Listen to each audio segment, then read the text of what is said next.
किसी बातिल बुरी शय को देर तक सुनते रहने से इबादत की दो मिठास खत्म हो जाती है जो दिल में पैदा हुआ करती है।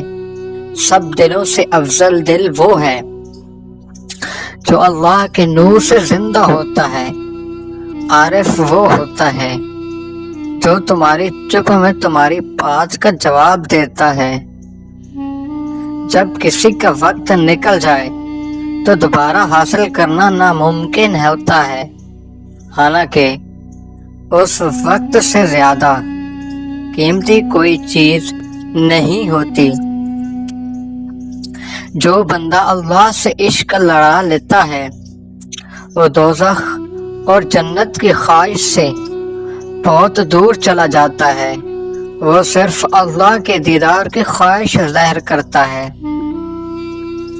जब आखिरी मंजिल ही आखिरत है तो फिर ऐसी दुनिया से मोहब्बत करना कितनी बड़ी बेवकूफ़ी है जो हमेशा की नहीं है।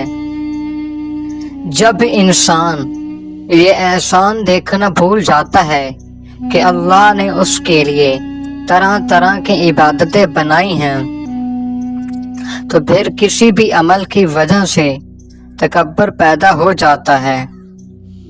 खुदा का जिक्र करना तो इबादत है, मगर रिज़्क़ हलाल कमाने के बगैर इबादत का मजा नहीं।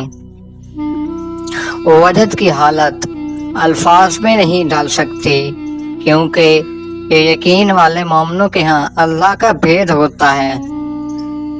फर्जी इबादत के लिए घर से बाहर निकलना और नफली इबादत के लिए घर में बैठना सब आमाल से बेहतर है। सर पर पानी डालने से पहले अलवीरा का छिलका लगाकर 90 साल में बाल नहीं गिरेंगे। ख्वाहिश गालिब हो जाने की असल ये है कि ऐसे बंदे में गुनाह पैदा होगा। जब ख्वाहिश बढ़ेगी तो दिल पर तारीकी छा जाएगी।